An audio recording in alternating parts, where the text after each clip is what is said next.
If there's one thing that I believe can make the biggest impact on your overall well-being, it's having a consistent check-in practice with yourself. So I don't mean a weight check-in, a measurement check-in, or a before and after photo check-in. I mean a really, really mindful, mind-body check-in with yourself. So when I was in my teens to early 20s, I hit really rough patches in my life that were pretty hard to get through at times. And naturally, I found myself doing this, what I call now, check-in, before I even realized what I was doing. So, fast forward many years later, coaching clients one-on-one and really working a lot on my own check-in process, it flowed into my 5x5 framework that I created to help others in the same way that this system helped me. So check-ins allow you to bring conscious attention to the state of your mind, your body, your emotions, your spiritual well-being, your heart, your joy, any of that connection on a deep level, so that you're building a lot of self-awareness, present momentness, and it becomes a lot easier for you to understand what works for you in life, eating habits included, and it's also easier to understand why things don't work for you. And so before I jump into all of these check-ins, I'd love to hear from you. Do you currently have a check-in practice that you do with yourself every day? Give me a simple yes or no, or you can elaborate what that check-in is. Anything that I can kind of grasp from you to get a better understanding where everybody is with this practice. And despite what my title may say as a dietitian, you might think that this concept is kind of abstract. And it is. I developed it because I know nutrition is just the catalyst. It's one of many, many pillars of our health that we need to tend to. It's not just about the food and the physical nourishment. It's about sleep and joy and purpose, feeling supported, managing our stress, having loving relationships.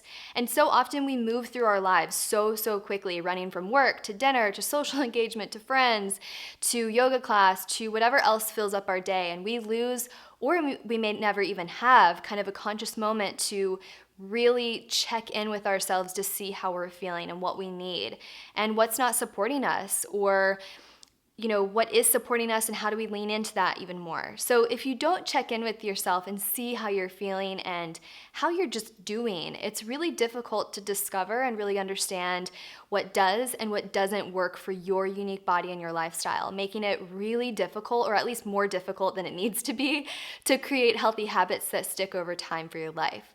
And so when you use a check-in system for your life, or really in your day-to-day, you start to begin uncovering patterns and signals from your body that you can really use to easily shift and lean into the behaviors that support you versus ones that don't.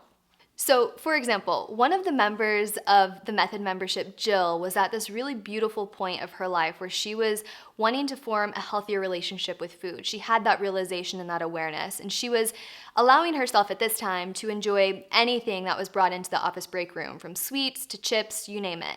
But after really starting the check-in process that I teach, she realized two things.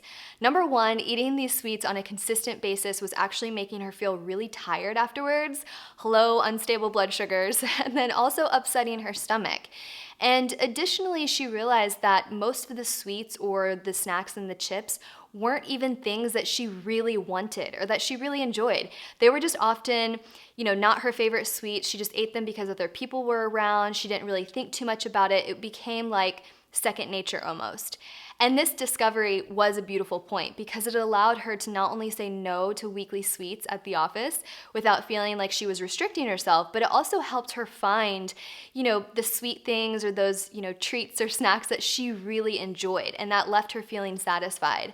So this is just one small example of how a check-in system really helped her not only identify something that was not working for her at all, but also it helped her understand why it wasn't working, and also how and where she could adjust. So can you see how dozens of these little aha moments, just like Jill's, can add up one after another and completely help you transform your day? And ultimately, it transforms your life and your well-being over time.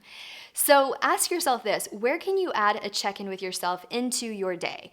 It might be after each meal, it may be before each meal, it might be at the end of the day just to see how you're doing. Whatever it looks like for you right now, the most important thing is you start including a check-in during your day and make this a practice and a habit within your daily routine so that you can really see and feel where you're progressing, how you're progressing towards your wellness vision, how you're not.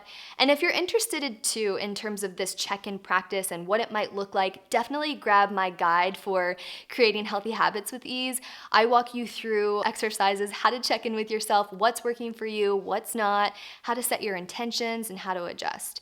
Just follow the link around this video to download that for free.